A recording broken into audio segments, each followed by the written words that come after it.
Welcome back बच्चों। आज का लेक्चर बड़ा ही इंटरेस्टिंग टॉपिक है। आज हम लोग सॉल्ट्स के बारे में ही पढ़ेंगे। ये सॉल्ट से रिलेटेड ही टॉपिक है, लेकिन डिफरेंट सॉल्ट्स के बारे में आज हम पढ़ने जा रहे हैं। जैसे आप कॉमन सॉल्ट्स के बारे में पढ़ेंगे, कॉस्टिक सोडा के बारे में पढ़ेंगे, बहुत सारी ऐसी चीज़ें। तो शुरुआत कर रहे हैं हम। देखिए, आपको स्क्रीन के ऊपर कुछ इमेजेस दिखाई देंगी। अब देखिए,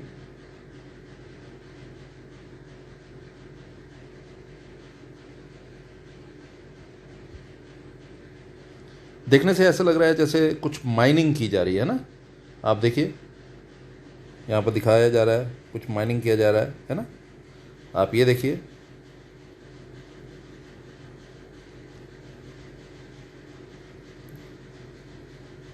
ये ऐसा लग रहा है जैसे ओशन है,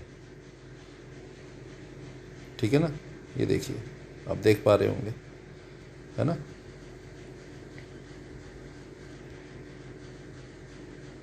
देखिए कितनी खूबसूरत पिक्चर है। देखिए,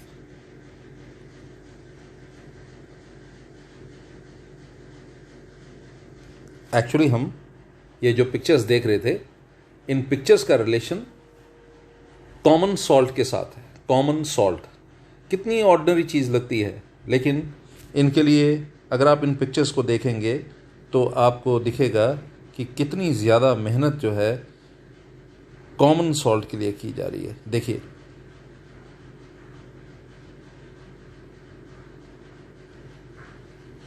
तो कॉमन सॉल्ट हमारे डे टू डे लाइफ में हम इसका बहुत ज़्यादा यूज़ करते हैं। केमिकल नेम है इसका सोडियम क्लोराइड, और केमिकल फॉर्मूला सोडियम क्लोराइड का NaCl आप देख रहे हैं स्क्रीन पे। कॉमन सॉल्ट जो है, इसका केमिकल नेम जो है सोडियम क्लोराइड है, और इसका केमिकल फॉर्मूला जो है वो NaCl है। किस तरह से अकर करता है, आप लोगों ने बड़ी बार ये सुना होगा, बड़ी बार पढ़ा होगा। मुंबई में, गुजरात में और बहुत सारी जगहों पे हमारे देश में नमक जो है बनाया जाता है, सोडियम क्लोराइड जो है बनाया जाता है। जब भी नमक के बारे में सोचते हैं तो आपको नमक आंदोलन के बारे में याद आता होगा, जो गांधी जी ने शुरू किया था, आपको याद होगा, ठीक है जी। तो अक्रेंस एंड एक्सट्रैक्शन के बारे में बात करते हैं। It occurs as sea water, it occurs as rock salt, it occurs as inland lakes। समंदर का पानी जो है पूरी तरह से खारा होता है, आपको पता होगा। सी वाटर में बहुत ज़्यादा क्वांटिटी में सॉल्ट्स डिजॉल्व होती हैं, और ज़्यादातर जो सोडियम क्लोराइड की सप्लाई है हम लोगों को जो आती है, सोडियम क्लोराइड जो हमें मिलता है वो ज़्यादातर सी वाटर से ही मिलता है। भारत में मैंने जैसा आपको बताया, मुंबई में, गुजरात में, चेन्नई में बहुत बड़े बड़े प्लांट्स लगाए गए हैं कॉमन सॉल्ट बनाने के लिए, ठीक है जी। सॉल्ट लेकिन जब समंदर से लिया जाता है तो इसमें बहुत सारी इम्प्योरिटीज़ होती हैं। मैग्नीशियम क्लोराइड होता है, मैग्नीशियम सल्फेट होता है, और बहुत सारी इम्प्योरिटीज़। तो इसको पहले प्योरीफाई किया जाता है, फिर इसको पैकेट में बंद करके बेचा जाता है।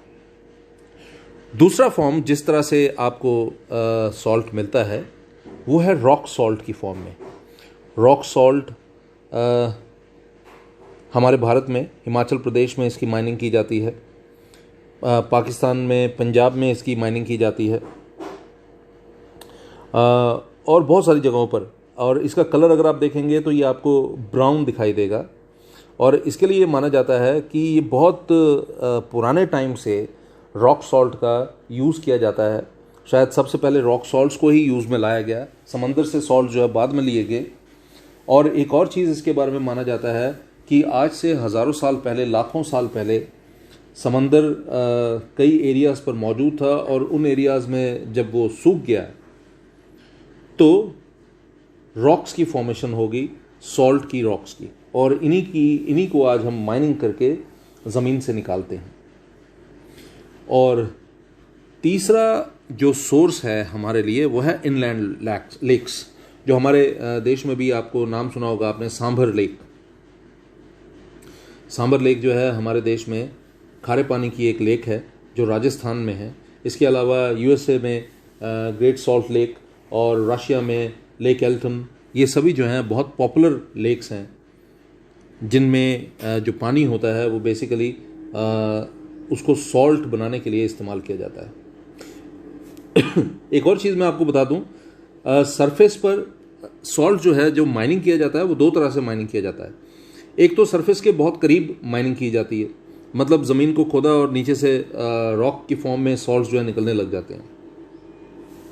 जैसे आपने ये जो पिक्चर्स देखी हैं, ये पीछे जो ये पिक्चर देखी हैं, आप देख रहे होंगे, ये पिक्चर या ये पिक्चर या ये पिक्चर, ये सब जो है ये सरफेस के बिल्कुल करीब से माइनिंग करके सॉल्ट को निकाला जा रहा है। ठीक है जी, सरफेस के बिल्कुल करीब से माइनिंग करके इस सॉल्ट को निकाला जा रहा है। लेकिन कई बार क्या होता है, सॉल्ट जो है सरफेस से बहुत नीचे, बहुत गहरे ज़मीन के अंदर बहुत नीचे होता है। तो उसको बाहर निकालने के लिए क्या किया जाता है, वाटर की हेल्प से, मतलब बहुत प्रेशर के साथ पानी को नीचे रश किया जाता है। और जब वो पानी नीचे की तरफ रश करता है तो वो नीचे का नमक जो है वो डिज़ोल्व हो जाता है और फिर दूसरी तरफ से उसको पंप करके बाहर निकाल लिया जाता है और सॉल्ट बेड्स बनाए जाते हैं और वहाँ पर सॉल्ट को सुखा लिया जाता है। तो ये तरीका होता है बहुत ज़्यादा गहरे जो सॉल्ट की माइंस होती हैं वहाँ से सॉल्ट निकालने का। अब बात करते हैं प्रॉपर्टीज़ की, कॉमन सॉल्ट की प्रॉपर्टीज़ क्या होती हैं।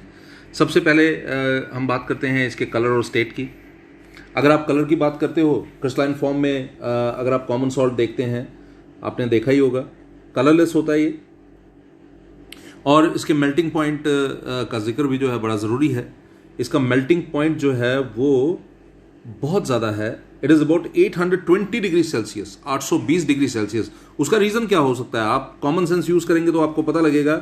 उसका रीज़न सिर्फ और सिर्फ ये होता है कि कॉमन सॉल्ट यानी कि सोडियम क्लोराइड एक आयनिक कंपाउंड है और आयनिक कंपाउंड्स जो हैं, जैसे सोडियम और क्लोरीन के बीच का बॉन्ड जो है बहुत स्ट्रांग होता है और इसको तोड़ना जो है थोड़ा सा मुश्किल होता है। इसीलिए बहुत ज़्यादा हीट जो है हमें प्रोवाइड करनी पड़ती है। It is about 820 degree Celsius, it's melting point is 820 degree Celsius. Secondly, जो दूसरी प्रॉपर्टी है वो है सॉल्युबिलिटी। नमक आपने यूज़ किया होगा और आपको पता है पानी में नमक डालते ही नमक जो है वो घुल जाता है। ठीक है, तो आपको मैं बताऊं, इट एट रूम टेम्परेचर मतलब about 20 degree Celsius, at room temperature 100 gram of water में आप 35.8 ग्राम सॉल्ट जो है वो डिज़ोल्व कर सकते हैं। ठीक है जी, यानी कि 35.8 ग्राम सॉल्ट को डिज़ोल्व करने के लिए 100 ग्राम वाटर की आपको ज़रूरत होगी। इसका एक और मतलब है, आपने पिछले साल पढ़ा होगा सैचुरेटेड पॉइंट। ये वो पॉइंट है जहाँ पर सैचुरेशन आ जाती है, उसके बाद आपको डिज़ोल्व करना जो है मुश्किल हो जाता है। सो रूम टेम्परेचर पर क्या होगा, 35.8 ग्राम सॉल्ट जो है वो आप 100 ग्राम वाटर में डिज़ोल्व कर सकते हैं और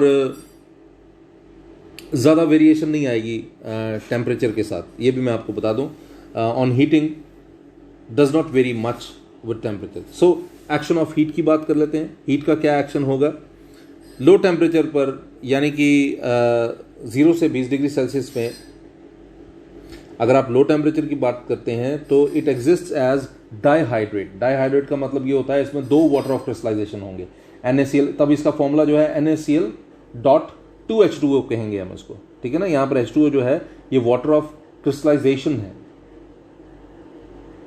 तो मैं फिर से आपके लिए रिपीट कर दूं, 20 डिग्री सेल्सियस से पहले अगर आप इसको देखेंगे, यानी कि 0 से 20 डिग्री सेल्सियस के बीच में अगर आप देखेंगे तो सोडियम क्लोराइड जो है वो डाइहाइड्रेट है, मतलब इसका फॉर्मूला है NaCl.2H2O।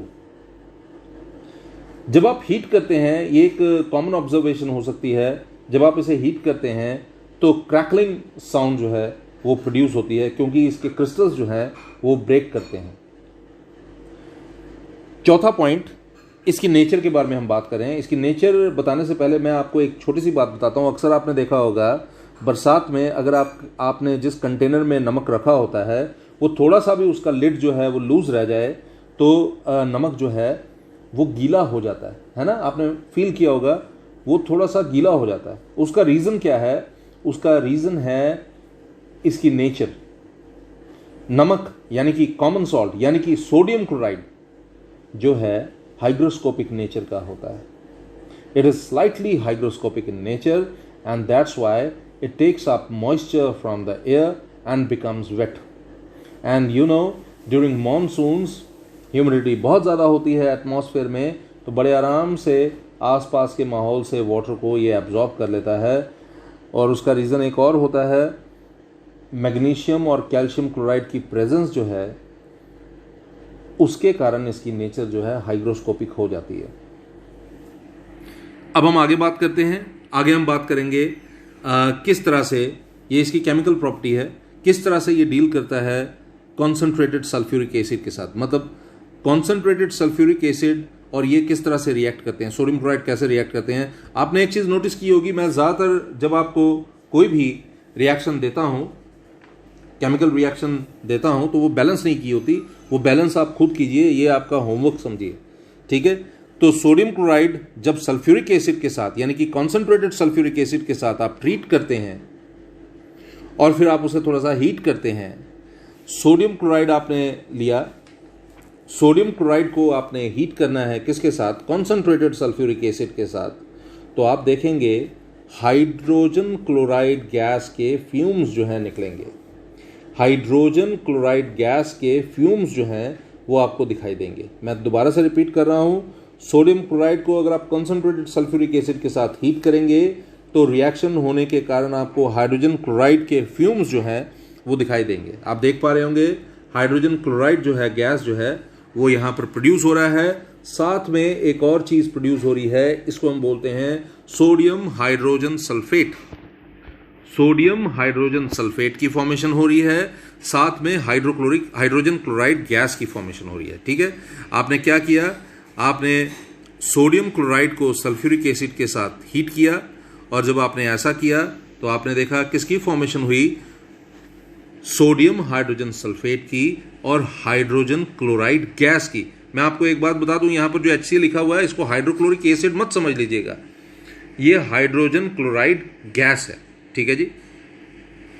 तो अभी आपने पढ़ा है action of concentrated sulphuric acid on sodium chloride. अब आगे चलते हैं. दूसरा पार्ट जो है इसमें जो केमिकल प्रॉपर्टी आप डिस्कस करेंगे, रिएक्शन विद सिल्वर नाइट्रेट है. तो आप देखिए, जब भी एक्वस फॉर्म में आप सिल्वर नाइट्रेट को सोडियम क्लोराइड के साथ ट्रीट करते हैं, जब कभी आप सिल्वर नाइट्रेट को सोडियम क्लोराइड के साथ ट्रीट करेंगे, ठीक है जी, आपने सिल्वर नाइट्रेट ले लिया, you mix sodium chloride solution with silver nitrate solution. ठीक है ना. We mixed sodium chloride solution with silver nitrate solution and what happens, आपको सिल्वर क्लोराइड मिलेगा, आपको सिल्वर क्लोराइड के प्रेसिपिटेट्स मिलेंगे और साथ में सोडियम नाइट्रेट मिलेगा. आपको सिल्वर क्लोराइड के प्रेसिपिटेट्स मिलेंगे, साथ में सोडियम नाइट्रेट मिलेगा. ठीक है जी. मैं रिपीट कर देता हूं, सिल्वर नाइट्रेट सोल्यूशन को जब सोडियम क्लोराइड सोल्यूशन के साथ आप ट्रीट करते हैं तो आपको सिल्वर क्लोराइड के प्रेसिपिटेट्स मिलते हैं. ठीक है जी. और साथ में सोडियम नाइट्रेट की फॉर्मेशन होती है, सोडियम नाइट्रेट के सोल्यूशन की फॉर्मेशन होती है. थोड़ा सा आगे बढ़ते हैं, यूजेस की बात कर लेते हैं सोडियम क्लोराइड की. आप यूजेस स्क्रीन पर देख पा रहे होंगे, आपकी बुक्स में भी ये अवेलेबल है. बहुत ही सिंपल है. कॉमन सॉल्ट का यूज़ जो है आप लगभग हर इंसान इसके बारे में जानता है, लेकिन अगर आप पहले वाला पॉइंट देख रहे होंगे तो कॉमन सॉल्ट की हेल्प से बहुत सारी चीज़ें जो हैं बनाई जाती हैं. उनमें पहला है सोडियम हाइड्रोक्साइड, शायद ये आपको पहले पता ना हो. सोडियम कार्बोनेट भी बनाया जाता है इसकी हेल्प से, सोडियम हाइड्रोजन कार्बोनेट भी बनाया जाता है इसकी हेल्प से, hydrochloric acid, hydrogen gas, chlorine gas और साथ में सोडियम मेटल भी जो है वो सोडियम क्लोराइड की हेल्प से ही बनाया जाता है. दूसरा पॉइंट अगर आप देखेंगे तो उसमें आपको पता लगेगा, कॉमन सॉल्ट जो है, जो आप हमेशा से जानते ही हैं, फूड के फ्लेवर को इंक्रीज करने के लिए कॉमन सॉल्ट का यूज़ किया जाता है. ठीक है. मतलब कुकिंग ऑफ फूड के वक्त जो है ये नमक का इस्तेमाल किया जाता है, टेस्ट इसका चेंज हो जाता है फूड का. सोडियम क्लोराइड जो है it is required by our body to. आपको ये भी पता होना चाहिए, हमारे शरीर के लिए भी सोडियम क्लोराइड की बहुत ज़्यादा ज़रूरत है. It helps, sodium chloride helps our body for the working of nervous system. हमारी बॉडी के नर्वस सिस्टम को प्रॉपरली फंक्शन करने के लिए सोडियम क्लोराइड की ज़रूरत होती है। इसके अलावा मसल्स की मूवमेंट के लिए, इसके अलावा स्टमक में हाइड्रोक्लोरिक एसिड बनने के लिए, जो डाइजेशन के लिए बहुत इंपॉर्टेंट है, आपको पता है, तो उसके लिए भी कॉमन सॉल्ट की ज़रूरत होती है। कॉमन सॉल्ट को बहुत सारे देशों में एक प्रिजर्वेटिव की तरह भी यूज़ किया जाता है। हमारे देश में हम पिकल्स बनाते हैं तो आपने देखा होगा पिकल्स में नमक जो है वो एक इसेंशियल पार्ट होता है। इसके अलावा मीट की क्योरिंग के लिए और फिश की क्योरिंग के लिए, यानी कि प्रिजर्वेशन ऑफ मीट और प्रिजर्वेशन ऑफ फिश के लिए भी जो है वो कॉमन सॉल्ट का यूज़ किया जाता है। कॉमन सॉल्ट एक और पर्पज़ के लिए यूज़ होता है, वो होता है मैन्युफैक्चरिंग ऑफ सोप। ये जो सोप इंडस्ट्रीज़ हैं इनमें बहुत ज़्यादा क्वांटिटी में सोडियम क्लोराइड जो है वो यूज़ में लाया जाता है। और लास्ट में मैं आपको बता दूं, सर्दियों में जहाँ पर जिन इलाकों में बहुत ज़्यादा बर्फ़बारी होती है वहाँ पर अक्सर रास्ते जो हैं, सड़क जो है वो बर्फ़ से ढक जाती है, तो वहाँ पर भी क्या किया जाता है, नमक का यूज़ किया जाता है।